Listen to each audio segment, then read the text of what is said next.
6 years ago, my older sister convinced my parents that I had abandoned medical school. It was a lie, but they believed her without asking me a single question. They cut off my phone, ignored my emails, returned my letters, missed my residency graduation, and never came to my wedding. For 6 years, I was treated like I had stopped being their daughter. Then, a few weeks ago, my sister was brought into the emergency room unconscious and losing blood. The trauma team called for the chief surgeon.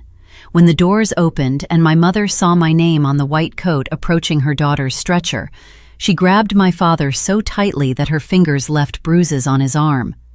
Before I tell you how we got there, take a second to like and subscribe only if this story connects with you, and tell me where you're watching from and what time it is there. Now let me take you back to the fall of 2020, to a kitchen table in Providence, Rhode Island, and the last time my father looked at me with real pride. There were 2 daughters in the Marlowe family, but only one seemed to matter. My sister Vanessa was 3 years older than me. She had always been the performer. She acted in school plays, ran student council, and could walk into a room full of adults and have everyone laughing within minutes. My parents, Thomas and Claire Marlowe, loved that about her. My father ran a small manufacturing plant, and my mother kept books for a few local businesses. They cared deeply about reputation and obedience, and Vanessa gave them exactly what they wanted. I was the quiet daughter. At family dinners, I was usually reading over biology notes, while Vanessa entertained everyone. I wasn't rebellious or troublesome. I simply wasn't noticed. Being overlooked is different from never being seen at all. In 8th grade, I qualified for the state science fair. I was the only student from my school who made it. That same weekend, Vanessa had a community theater performance. My parents went to her show. When I came home with a second-place ribbon, my father glanced at it and said, "Good for you, Maya." He didn't ask what my project was about. He never asked. I told myself it didn't matter. I told myself I didn't need their attention. Instead, I focused on grades, advanced classes, and college applications. If I couldn't be the daughter they chose to notice, I would become the daughter they couldn't dismiss. For a short time, that seemed to work. When I was accepted into the University of Washington School of Medicine, nearly 2,600 miles from Providence, something changed. My father actually looked at me instead of looking past me. He said a few words I had spent most of my life wanting to hear. But before I get to that, you need to understand what happened when Vanessa realized the attention was moving away from her. The acceptance letter arrived on a Tuesday in April. Vanessa happened to be visiting that week. She was 25 and working as a marketing coordinator for a regional advertising company in Worcester. It was a respectable job and a comfortable life, but Vanessa had always seemed afraid of being ordinary. My father read the letter at the kitchen table. "University of Washington?" he said slowly. "That's a serious medical program." Then he looked at me. "Maybe you'll finally do something impressive, Maya." It wasn't exactly praise, but it was the closest thing he had ever given me. I held on to it. That evening, my mother called her sister, 2 neighbors, and several relatives. "Maya got into medical school," she kept saying. "Can you believe it?" Her voice sounded different. She was proud of me, truly proud, and I had never heard that from her before. Across the table, Vanessa smiled, but the smile never reached her eyes. At the time, I assumed she was exhausted from the drive. Looking back, I understand that she was studying the situation. After that, she started calling me constantly. 2 or 3 times a week, she wanted to know how my move was going, who my roommate would be, what Seattle was like, and which professors I had. She remembered every name and detail I shared. I thought my sister was finally interested in me. I thought medical school had created a connection between us. Instead, I was giving her everything she needed to hurt me. By my 3rd year, my roommate and closest friend was Leah Foster. Leah had grown up in foster care and had no family she could rely on. She was the reason I got through my 1st year. During one especially difficult anatomy week, I called home hoping to hear my mother's voice. She answered and said, "I can't talk right now, Maya. Vanessa had a terrible day at work." Leah was the one who found me sitting on our apartment floor afterward. "Forget them," she told me. "Get up. We still have anatomy to study." In August of that year, Leah was diagnosed with stage 4 pancreatic cancer. She had no parents to call and no relatives who could take over. I went to the dean the next morning, explained everything, and received an approved 1-semester leave of absence as her caregiver. The forms were filed, my place in the program was held, and I was expected back in January. I moved into Leah's spare room. I drove her to chemotherapy, stayed with her in the oncology ward, and sat beside her during the early morning hours when the pain became unbearable. I called Vanessa to tell her what was happening. I still believed she was the sister she pretended to be. I explained Leah's diagnosis, my leave from school, and my plan to return in the spring. Vanessa's voice became soft and sympathetic. "Oh, Maya, I'm so sorry. Stay with her as long as you need. I won't say anything to Mom and Dad. They'll only panic." 3 days later, she called them. I don't know exactly what she said that night. I wouldn't learn the full story until years later, when everything collapsed in the one place none of us expected. But the damage began immediately. The call came at 11 that night. Leah had reacted badly to chemotherapy and had been admitted for observation. I was sitting beside her hospital bed when my phone rang. It was my father. "Your sister told us everything," he said. His voice was cold. He mentioned that I had quit school, that I was involved with a boyfriend who had a drug problem, and several other things that made no sense. "Dad, that isn't true, Vanessa." "Don't start," he interrupted. "She showed us the messages. She gave us proof." "What proof? I'm sitting in a hospital right now taking care of Leah." "She said you'd use that as an excuse." There was a pause, and then my mother came onto the call. Her voice was unsteady. "How could you deceive us for so long, Maya?" "Mom, I didn't. I took an official leave. I have the paperwork. You can call the dean yourself." "That's enough," my father said. "Do not contact this family again until you're prepared to be honest. You've humiliated us." Then the call ended. I sat on the hospital floor for almost half an hour. Leah's IV pump continued beeping behind the curtain, and my screen showed the call had lasted 3 minutes and 48 seconds. That was all the time my parents needed to remove me from their lives. A few minutes later, Vanessa texted me. "I'm sorry, Maya. I had to tell them. I couldn't keep covering for you." She wasn't sorry. She had simply delivered the most damaging lie of her life and added a broken heart emoji at the end. I was more than 2,000 miles away, had less than $60 in my bank account, and had just become a daughter with no family. I tried to fix it. I need you to know that. For the next 6 days, I called my parents 12 times. The first few calls went to voicemail. Then my father blocked me. My mother blocked me 2 days after that. I sent 2 emails. The first was short. The second included my approved leave paperwork as a PDF, the dean's direct number, and the name of Leah's oncologist. I gave them every piece of information a reasonable person would need to confirm the truth. Neither message received a reply. I also wrote a letter by hand and mailed it with priority postage from Seattle. 6 days later, it came back unopened. I recognized my mother's handwriting on the envelope. Then I called Aunt Helen, my father's younger sister, and the only person in the family who had ever treated Vanessa and me equally. Helen called my father that evening. She phoned me back less than an hour later. "He told me to stay out of it, sweetheart," she said. "He said you made your choice." She tried to explain the leave of absence, but Dad ended the call before she could finish. 6 days, 12 calls, 2 emails, 1 letter, 1 relative asking them to listen. Every attempt was blocked, ignored, or returned. And this wasn't really new. It was the same pattern my entire childhood had followed. My parents missed my science fair, forgot school events, and accepted Vanessa's version of every disagreement without checking mine. This was simply the cruelest version of that pattern.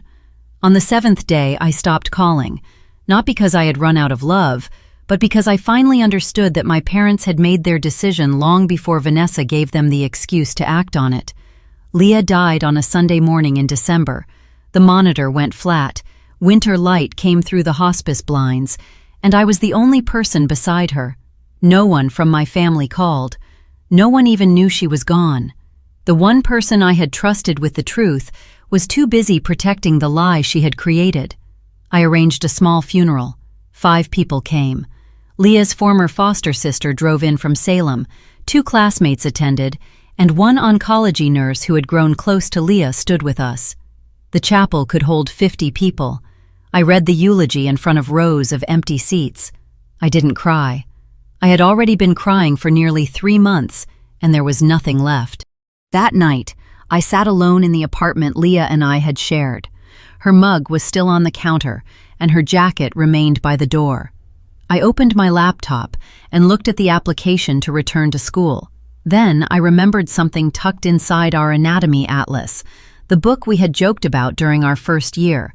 Leah had marked the pancreas chapter with a yellow note. Of course it had to be this organ, she had written. Under that, in shaky but careful handwriting, were the words, "Go back and finish, Maya. Become the doctor I know you can be, and don't let anyone, especially your own family, decide who you are." She had written it weeks before she died. She knew I would need someone to push me forward after she was gone. I closed the laptop, then opened it again and completed the re-enrollment form. I could fall apart, or I could keep climbing. I chose to continue, not for my parents and not to punish Vanessa, but for Leah and for the person she believed I could become. I returned to school in January with no family support and no safety net. I took out more loans, worked part-time as a research assistant, and ate cafeteria leftovers more often than I care to admit. Medical school doesn't pause because your family has rejected you. Exams still happen. Clinical shifts still last all day.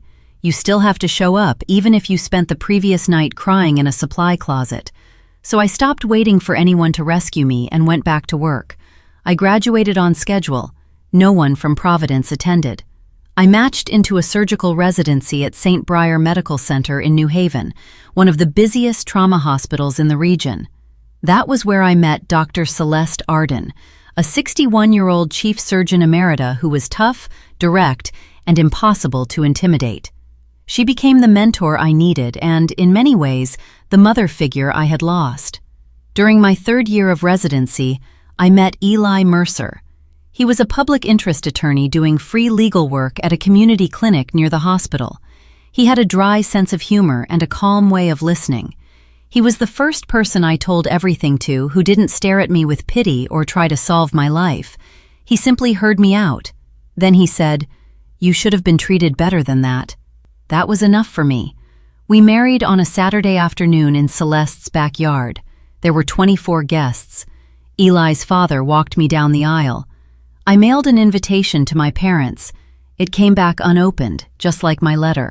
Aunt Helen attended. She cried enough for both of them. After the ceremony, Celeste handed me a sealed envelope. "It's a nomination," she said. "Don't open it yet. You aren't ready for it." I put it in my desk drawer and didn't ask any questions. 6 years went by. I became someone my family would not have recognized. If you've ever been dismissed because your family preferred someone else's version of events, leave a flame in the comments. And if you think my parents will eventually regret what they did, write consequences. Now let's continue, because the next part surprised even me. It was January, and I was 33 years old. I had become chief of trauma surgery at St. Briar Medical Center. I owned a small house in the suburbs, had a husband who made me laugh every day, and shared it all with a golden retriever named Mendel, usually called Menny. He had never judged me for eating cereal at midnight. I had built a real life for myself piece by piece. But there was still an empty place where a family was supposed to be. I no longer woke up crying or checked my phone for a call from Providence. Still, every Thanksgiving I would set the table, count the plates, and notice the missing people. Aunt Helen called me every Sunday. She was my only connection to that side of the family. I never asked about my parents, but I listened whenever she offered information. They were healthy. Vanessa had divorced 3 years earlier and was now selling surgical equipment. The irony wasn't lost on me. Then, one week, Helen called with a different tone. "Maya, there's something about Vanessa you need to know. It concerns me." Before she could explain, my pager went off. A trauma activation. I told Helen I would call her back, but I never got the chance. The thing she wanted to warn me about was already heading toward the hospital, speeding along I-95 in a sedan that had just gone through a red light. Within the hour, that warning would be lying on my operating table, bleeding internally, while my parents waited nearby with my name on the medical chart. I simply didn't know it yet. To understand why Helen sounded so worried, I need to explain what Vanessa had been doing all those years. It wasn't one lie. It was an entire campaign. Helen had slowly told me pieces of it over time, carefully, as if each new fact might trigger an explosion. At Thanksgiving, Christmas, and every other family gathering, Vanessa acted like the devastated older sister. She would tell our cousins, "We don't really talk about Maya. It's still too painful for Mom and Dad." She lowered her voice and shook her head, letting everyone assume the worst without having to say it directly. But she didn't stop there. She told our grandmother I was homeless. She told one of our uncle's wives that mutual friends had seen me going in and out of rehabilitation. On Christmas Eve 3 years earlier, she told my mother that she had tried repeatedly to contact me, but I had refused to answer. She had completely reversed the story. Helen once told me that Vanessa had said, "I've begged Maya to come home, but she won't even speak to us. I think she hates the entire family." At that exact time, I was probably 3 floors below a hospital saving someone else's child. The clever part, if I can use that word at all, was that Vanessa didn't need my parents to forget me. She needed them to believe that I had abandoned them. Then their grief became evidence. Their silence felt justified. Vanessa remained the devoted daughter who had stayed loyal while I supposedly walked away. She wasn't shielding them. She was protecting her place in the family. There was another detail that made everything worse, and I learned about it from Eli 8 months before the accident. We were having coffee when he set down his mug and said, "There's something I should have told you." I knew from his voice that it wasn't good news. 3 years ago, the Human Resources Department at your old hospital contacted me. Someone using a false name had asked about you. I stared at him. What did they want? They asked whether you had ever been disciplined, whether your medical credentials were valid, and whether there had been any complaints against you. Who made the inquiry? One of my colleagues traced it. The computer address led back to Providence. For a moment, neither of us spoke. Vanessa was looking for something she could use against me, I said. Eli nodded. Anything that might help her keep the story alive or make you look dishonest. She didn't find anything. There was nothing to find. I gripped the mug in both hands. She didn't just lie about me once, I said. She's been searching for a way to damage me. Eli reached across the table and covered my hand. That goes far beyond ordinary sibling jealousy, Maya. He was right. Vanessa had created an entire system around the original lie. Every rumor supported the next one. Every family gathering reinforced the story. The fake inquiry was another attempt to find something that would make it permanent. I could have hired a lawyer or confronted my parents then. I could have forced the truth into the open, but I didn't. Life was already preparing to expose everything in a way neither of us could control.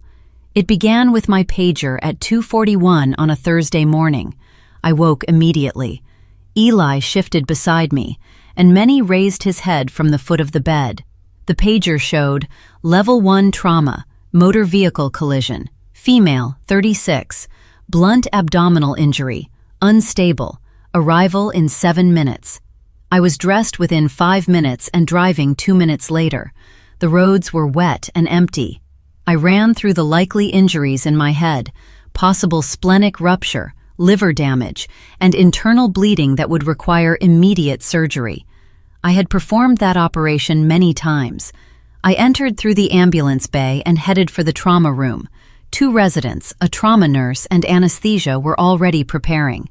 At the charge station, I picked up the tablet containing the incoming patient information. The name stopped me. Vanessa Marlowe. Date of birth, September 8, 1990.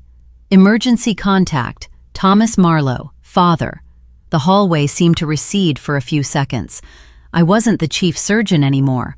I was back on a hospital floor in Seattle, holding a phone and listening to my father tell me not to contact home. Maya? Rosa, the charge nurse, had come up beside me. "Are you all right?" I blinked and placed the tablet down. "I'm fine. Prepare Trauma 2 and page Dr. Singh. I want him available." The ambulance siren grew louder outside.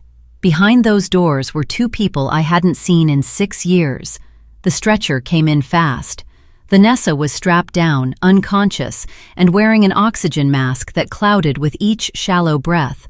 Blood covered the front of her shirt, and one arm hung over the side rail. The paramedics called out her dropping blood pressure, rising heart rate, and the 2 large IVs running wide open. My parents came behind them. My mother looked older than I remembered. She was still wearing a robe with 2 different slippers on her feet. My father had pulled on jeans and a flannel shirt without taking time to think about either one. "That's my daughter," he shouted. "Where are they taking her? I need the doctor in charge." A triage nurse named Janelle stepped between him and the trauma team. "Sir, you need to wait in the surgical waiting area. The team is already handling her." "Get me the chief," Dad demanded, "right now." Janelle glanced through the glass partition into the trauma bay. She saw me in my gown and gloves, then looked at my badge. Her expression changed. I gave her a slight shake of my head. "Not yet." She turned back to my father. "The chief is preparing for surgery. You'll receive an update as soon as we have one. Please come with me." My parents were led down the hall. Mom clasped her hands and whispered prayers. Dad kept looking back through the glass. "She's the only child we have," he said. "Please, she's all we have." I heard every word. Then I went into the scrub room by myself. I allowed myself 30 seconds. I washed my hands in hot water and stared at my reflection in the steel above the sink. My badge showed my name. My face looked like the face of someone who had been cut out of her own family and was now being asked to save the person who had held the knife. Part of me wanted to step aside and let Dr. Singh take over. It would have been easier to let my parents owe their daughter's survival to a stranger. But Vanessa had a ruptured spleen and what appeared to be a grade 3 liver laceration. She was losing blood rapidly. Without the strongest surgeon available, she could die within the hour. And the strongest surgeon there was me. I paged Singh directly. "The patient is a close family member," I told him. "I'm documenting the conflict of interest now. If you believe my judgment is affected, you take control immediately." His reply was calm. "Understood." I asked Rosa to record the disclosure in the nursing notes. Everything was documented and handled according to procedure.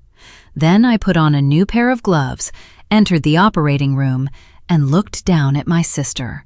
Her face was bruised. The oxygen mask continued to fog and clear. She looked thinner than I remembered, and there were lines around her eyes that hadn't been there 6 years earlier. For a few seconds, she was not the person who had destroyed my family life. She was a patient on my table. That was how I had to see her. "Let's begin," I said. "Scalpel." The operation lasted 4 hours and 5 minutes. Her spleen had to be removed. The liver laceration was deep, but I repaired it with careful sutures. 2 separate mesenteric vessels were bleeding. We clamped and cauterized them until the bleeding stopped. I spoke only when necessary. Suction, clamp, retractor. My hands did what years of training had taught them to do. I moved quickly when speed mattered and slowed down when precision mattered more. The residents watched closely, especially when the liver repair became difficult. I didn't make a mistake. I couldn't afford one. At 6:55 a.m., I placed the final stitch. Vanessa's blood pressure had normalized. Her urine output was clear. She was alive. Dr. Singh had stood quietly in the corner for most of the procedure. When he lowered his mask, he said, "That was an exceptional case, Chief." "Will you speak with the family?" He understood what I meant before I finished. "No," I said. "I will." I removed my gloves, washed my hands, and looked once more at my reflection. The same face, the same badge. But the meaning of those things had changed. For 6 years, I had been the daughter my parents believed had disappeared. Now I was the surgeon who had saved Vanessa's life. My parents were waiting only a short distance away. I adjusted my scrubs and walked toward them. The waiting room was filled with the pale morning quiet hospitals have after a long night. A television was running a weather report in the background. My parents sat together in the center row, rigid and exhausted. I pushed open the double doors. I was still in my surgical clothes, my mask hanging below my chin, and my badge clearly visible at chest level. "Doctor, how is she?" Dad stood immediately. "Is Vanessa—" He stopped when he saw the badge. His eyes moved from the name to my face and back again. Recognition reached him slowly. His hands began to shake, and then his jaw tightened. My mother saw it a moment later. She stared at me, opened her mouth, and couldn't speak. Then she grabbed my father's forearm. Her fingers dug into his sleeve so hard they left 4 bruises. For several seconds, no one moved. I spoke first in the same calm voice I used with every patient's family. "Mr. and Mrs. Marlowe, I'm Dr. Maya Marlowe, Chief of Trauma Surgery. Vanessa suffered a ruptured spleen and a grade 3 liver laceration. The operation went well. She is stable in the ICU, and you should be able to visit her in about an hour." I called them Mr. and Mrs. Marlowe, not Mom and Dad. They felt the difference. My mother stepped toward me with her arms lifting. "Maya! Oh, sweetheart, Maya!" I moved back half a step. It was polite, but there was no mistaking what it meant. Her arms lowered. Dad's voice sounded rough. "You're a physician?" "I am." "You're the chief surgeon here?" "Yes." "But Vanessa told us—" "What did she tell you?" He started to answer, then stopped. I could see him trying to rebuild 6 years of certainty while it fell apart in front of him. My mother began to cry. "We believed you had left school," she said. "She told us you were." "She told you I quit," I said. "That I was involved with a man who used drugs, that I had nowhere to live, that I refused to speak to you." I kept my voice even. I had imagined this conversation many times, but never in scrubs, under hospital lights, with my sister in the ICU behind me. "None of that happened," I continued. "Not one part of it." Through the glass, Rosa and 2 other nurses were watching. One resident looked away, visibly angry. Dad tried to regain control. "This is not the right time, Maya. Your sister is recovering." "I'm aware. I just spent 4 hours operating on her." He had no answer. My father had always been able to dominate a conversation. Now he had nothing to say. My mother reached for the back of a chair. "The letters," she whispered. "You said you sent things." I sent 2 emails with my leave paperwork. I sent 1 handwritten letter. You returned it unopened. She covered her mouth. "I called you 12 times in 6 days. I asked Helen to speak to you. You told her to stay out of it." I wasn't shouting or accusing them. I was listing what had happened. Then Rosa appeared at the doorway. "I'm sorry to interrupt, Doctor. The board chair reviewed the overnight trauma report and asked me to congratulate you. The Physician of the Year Committee has selected you as this year's recipient." She said it as casually as she would have delivered any other hospital message. My mother stared at me. "Physician of the Year?" "It's an internal award," I said. "Nothing you need to worry about." I turned to Rosa. "Thank you. I need to check Vanessa's postoperative vitals." Then I left for the ICU. I didn't look back, but I heard my mother say, "Thomas, what have we done?" For once, my father gave her no answer. 4 hours later, I went to Vanessa's ICU room for her postoperative assessment. Her eyes were open, though she was still groggy from the anesthesia. She looked at the ceiling, then the IV pole, and finally turned toward me. She read my badge. Then she read it again. The color left her face. "Maya," she rasped. "Good morning, Vanessa. I'm your attending surgeon. You suffered a ruptured spleen and a grade 3 liver injury. The procedure went well, and you're expected to recover fully. You're a doctor, she said. I am the chief of this department. I've held that position for 2 years. I watched her process the information. First confusion, then disbelief, then fear. Finally, the familiar calculation appeared in her eyes.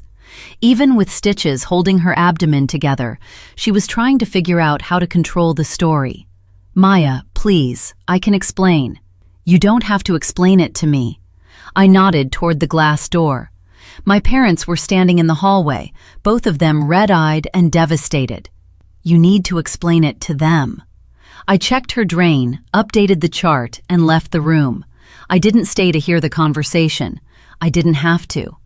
The ICU hallway was close enough that everyone heard what happened next. What do you think Vanessa said when my parents confronted her? Did she finally admit everything? Did she continue the story? Or did she make herself the victim again? Leave your guess in the comments. And if you haven't subscribed, this is the point where you'll want to stay, because the next part brought the entire lie down. I heard the details later from Rosa, who heard them from the ICU nurse. Vanessa chose the victim role. When my parents entered the room, she began sobbing so hard that it pulled at her incision and sent the monitor readings upward. Mom, Dad, you have to trust me, she cried. I never expected things to go this far. I was only trying to protect everyone. My father stood at the foot of the bed. Maya is a surgeon, he said. She is the chief of trauma surgery in this hospital. I didn't know that, Vanessa replied. She says she sent emails and letters. She called us 12 times. She asked Helen to speak to us. My mother's voice was flat. Is that true? Vanessa shook her head. She's exaggerating. You know how she is.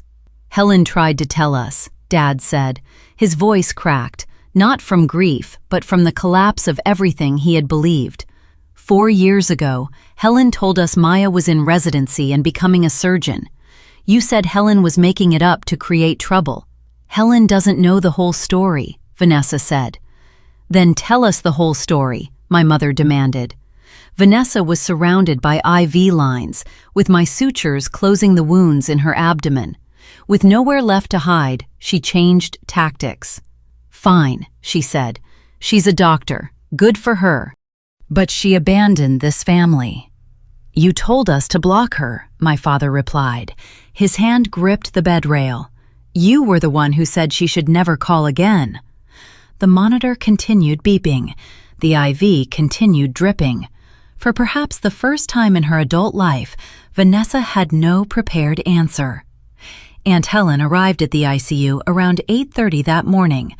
I had called her from the scrub room after the operation, not because I wanted to use her against anyone, but because Vanessa was her niece too, and Helen deserved to know what had happened. Helen came ready. 6 years of silence had given her plenty of time to save every document and remember every conversation. She stood in the center of the room. I have waited long enough to say this, she told them. I am not waiting another minute. She opened a folder on her phone.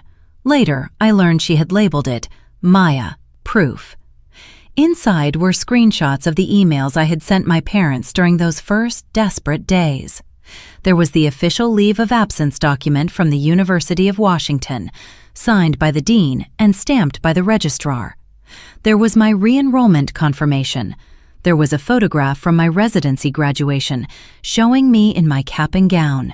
Helen was standing beside me in that picture. She was the only member of my family who had been there. Helen handed the phone to my mother. And this message is from Vanessa, she said. She sent it to me 5 years ago. She read it aloud. Please don't tell them about Maya's residency. It will only disturb the peace they've finally found. Vanessa stared at the ceiling. Her jaw tightened, but the calculation had disappeared. For the first time, she looked like someone who had run out of places to hide. You asked me to keep quiet for the good of the family, Helen told her. But this family hasn't been at peace. It has been shut off from the truth. Then Helen turned to my parents. "And you both allowed it. Not because you felt nothing for Maya, but because believing Vanessa was easier than questioning her." No one argued. My mother sat beside Vanessa's bed, but she was no longer looking at Vanessa. She was scrolling through Helen's phone and reading every email I had sent. She stopped at the final one, the message I wrote the night before my residency graduation. "Maya," she read slowly, "I don't know whether you'll ever see this. I finished residency today. I wish you were here. I'm still your daughter, and I never stopped being one." My mother folded over in the chair. She didn't cry in the usual way. It sounded like someone finally understanding the permanent cost of a decision. My father stood facing the window. His shoulders began to shake. Helen later told me it was the first time she had ever seen her brother cry.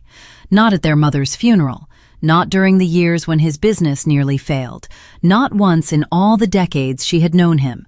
Now he cried silently while Vanessa lay behind him and the monitor kept beeping. Vanessa had stopped speaking. Her eyes remained fixed on the ceiling. There was no audience left to persuade. Helen's voice softened. "You missed Maya's wedding, Thomas. Eli's father walked her down the aisle." My father didn't turn around. "What have we done?" he asked.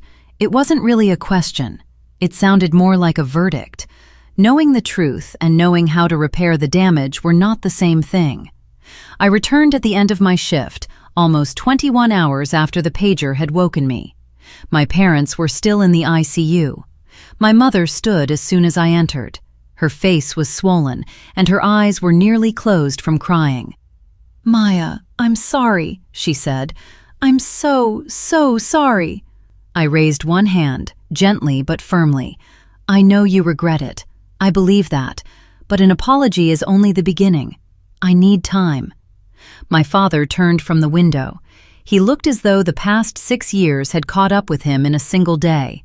"We want to make things right," he said. "Then understand this first." My voice wasn't angry anymore. It was clear. "I'm not the woman who spent 6 days begging you to listen from across the country. I built a life without your help. It's a complete life. If you want a place in it, you don't get to decide the terms. Vanessa doesn't decide them either. I do." Dad started to respond, then stopped. He nodded once. I looked at my sister. "When you're recovered, you and I will have a real conversation. Not today. Today you are my patient, and I'm keeping those roles separate." Then I left. I wasn't closing the door forever, but I would be the one deciding when it opened and how much access anyone received. Vanessa was discharged 2 weeks later. Her incision was healing. The rest of her life was not. I chose where we would meet, a coffee shop in a town between our homes. Eli came with me, but he sat at a separate table by the window with his legal papers. He wasn't there to interfere. He was there if I needed him. Vanessa arrived looking thinner and drained. The confidence she had always worn so easily was gone. For the first time, she looked her actual age. She sat down, held a cup she never drank from, and stared at the table. I didn't waste time preparing her. "I'm not here to yell," I said. "I'm not going to recite every lie. You know what you did. I want to know why." A barista called out an order nearby. Then the noise faded. Vanessa finally answered. "Because you were going to become everything I wasn't, and I couldn't stand it." I let the words sit between us. "That's the first honest thing you've said to me in years." "I'm sorry, Maya." "I know, but your apology can't return the years. It can't put my father at my wedding or stop Mom from sending my school belongings back in a box as though I were dead." Vanessa looked away. Tears gathered in her eyes. This time, they seemed real. Then she told me something I hadn't expected. "I called your medical school twice," she said. "I tried to get your leave canceled. I told them you had forged the caregiver documents." I stared at her. "The dean refused to listen. He protected you." "No," I said. "He believed the evidence. That isn't the same thing." I leaned back. Eli and I had discussed this conversation the night before. I knew exactly what I needed to say. "I'm not removing you from my life completely," I told her, "but there will be conditions." Vanessa nodded.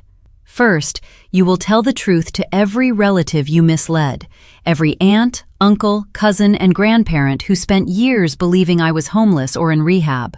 "I will." "You'll do it in writing. One email to the entire family list, every one of the 39 addresses. Helen will verify that it was sent and received." She nodded again. The following week, I met with my parents separately. Eli drove me to their house, and we sat around the same kitchen table where my father had once read my acceptance letter. It was also the table where Vanessa had watched him praise me with that tight smile. "I'm willing to see whether we can rebuild something," I said, "but you both need family counseling. Not as a favor to me.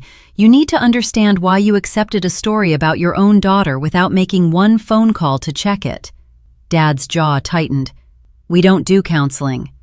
"That is exactly the problem." Mom placed her hand on his arm. "Thomas, please."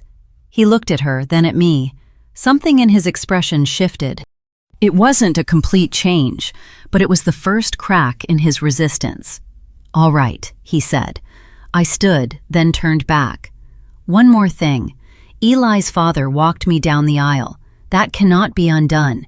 If you hope to know any children I may have someday, you need to begin earning trust now, not through one emotional gesture, through reliable behavior. An apology can start a repair, but only consistency can hold it together." 1 month later, I attended the Physician of the Year Gala. There were about 160 people in the ballroom at the Providence Harbor Hotel: surgeons, administrators, donors, board members, and department heads. I wore a simple black dress. Eli sat near the front with Celeste, who wore the small, satisfied smile she reserved for plans that had finally worked. The Master of Ceremonies stepped to the podium. "This year's award goes to a surgeon whose judgment under pressure, clinical skill, and dedication to her patients have raised the standard for this hospital. Please welcome Dr. Maya Marlowe, Chief of Trauma Surgery."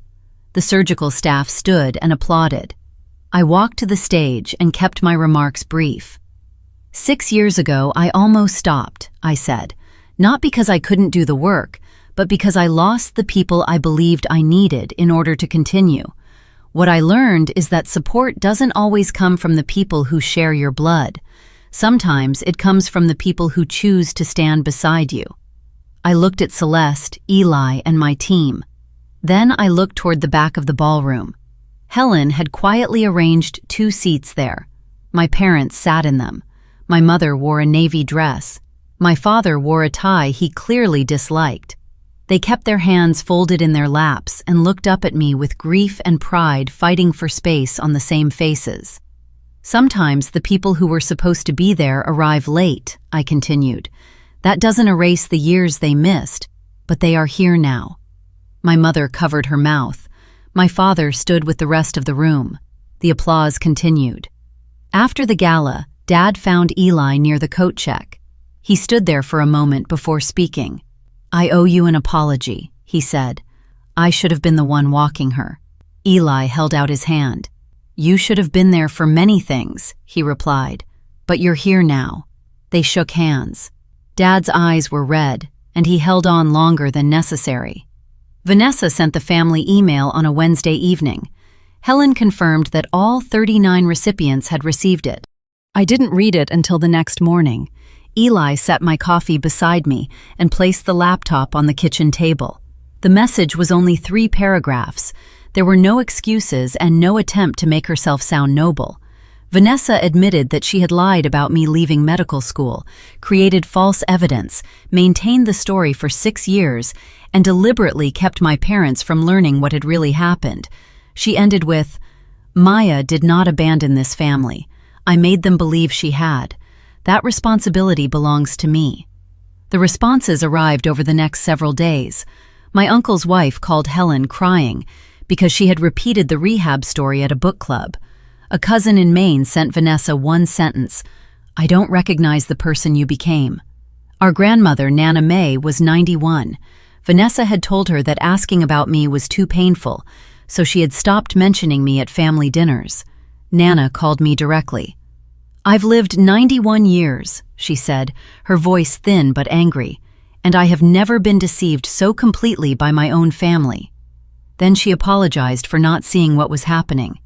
"There's nothing you need to apologize for," I told her. "You were lied to, too." No one organized a campaign against Vanessa. There were no dramatic family declarations. People simply stopped trusting her. The credibility she had spent decades building disappeared once everyone understood how she had used it. My parents began counseling in February with Dr. Priya Shah, a therapist in Cranston. She was calm and direct and didn't allow them to avoid difficult questions. My mother accepted the process almost immediately. She had been carrying her silence like a weight. During one session, Dr. Shah described her behavior as enabling through inaction. Helen told me Mom cried for nearly 40 minutes. I wasn't there. That was not my session to witness. Dad struggled more. He attended, sat in the chair, and answered in short sentences. Dr. Shah eventually told him that his refusal to reconsider a decision had helped hold the entire lie in place. Vanessa had created the story, but his pride had made it permanent. He didn't argue with the therapist. That may have been the beginning of his change. 3 weeks into counseling, my mother mailed me a handwritten letter. The irony was obvious to both of us. "I failed you," she wrote, "not only when I believed Vanessa, but every time I chose quiet over fairness. I let your father's anger determine what counted as truth. I saw you waiting for someone to defend you and told myself you were fine, because admitting otherwise would have required courage I didn't have." I read the letter at my kitchen table while many slept near my feet. Eli was in the next room, trying not to listen. I didn't cry, but I held the letter for a long time.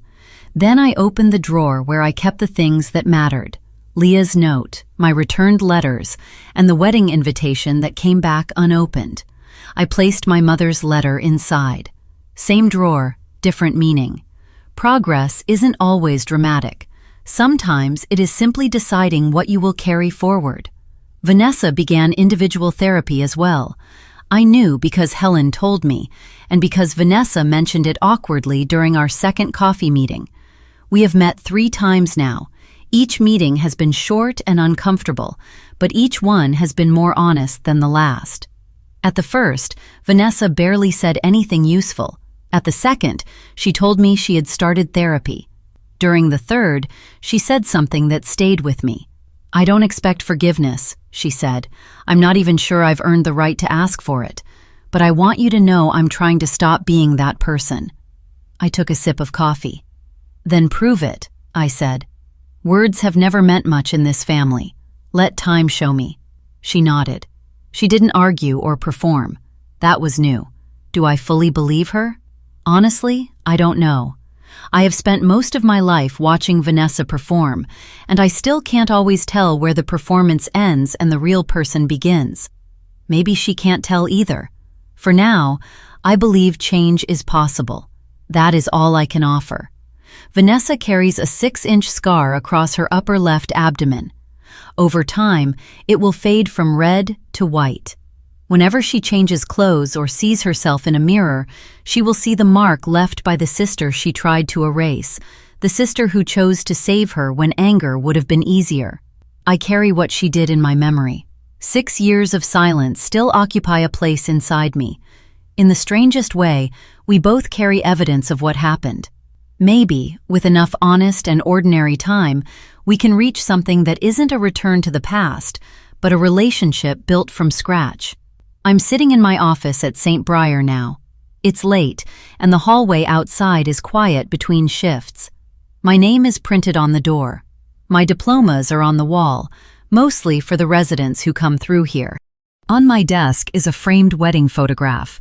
Eli, Celeste, Helen, and the people who stood with me in that backyard.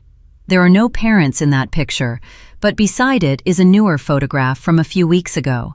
My parents are standing on my front porch in winter coats. Dad has his hands in his pockets. Mom is smiling too hard, but she is trying. The picture is awkward. It isn't a perfect reconciliation. It is real. If you see yourself in my story, whether you were the person no one believed, Or the person who stayed silent when someone needed defending. Remember this: a lie may survive for years, but it cannot control the truth forever. Eventually, the facts find a way to surface. I didn't get revenge on Vanessa. I stopped needing revenge because I built a life that did not depend on her failure. If you're waiting for your family to finally recognize you, stop putting your life on hold. See yourself first. Build something with the people who actually show up. And when the others eventually return, you decide what access they receive. That isn't punishment. It is the right to protect the life you built. On the first Sunday in February, light snow fell outside my kitchen window. It melted as soon as it touched the ground. I was making French toast. Eli was grinding coffee and singing badly along with the radio. Minnie was under the table, hoping something would fall. The doorbell rang. I dried my hands and opened the door. My parents stood on the porch in winter coats. Dad held a bottle of orange juice as if he wasn't sure what else to bring. Mom carried a tin of homemade shortbread, the same kind she used to make for Vanessa's school events, and never for mine. "Hi," Mom said. She sounded nervous but hopeful. "Come in," I replied. "The coffee is almost ready." Dad stepped inside and looked around the kitchen, taking in the house and the life he had nearly missed. Then he cleared his throat. "Is there something I can do?" I looked at my father, 64 years old, standing in my kitchen for the first time and asking permission to be useful. "You can set the table." He nodded. I pointed out the cabinet. He took out the plates, counted them, and looked at me. "4?" "4." He placed them on the table one at a time. Eli handed him coffee. Mom came over to the stove and hugged me. It wasn't dramatic. She simply put her arms around me and rested her forehead against my shoulder. She didn't say anything. Neither did I. Minnie thumped his tail against the floor. The snow continued outside, and the French toast sizzled in the pan. It wasn't the childhood I should have had. It wasn't the kind of reconciliation people see in movies. But it was real, and real was more than I had possessed for a long time. My name is Dr. Maya Marlowe. I'm 33 years old, and I am slowly, carefully, allowing myself to be someone's daughter again. 4 plates. It's a beginning. If this story made you think about your own family, your boundaries, or someone you lost and later found, tell me what you would have done. Would you have opened the door? Thank you for listening. I'll see you next time.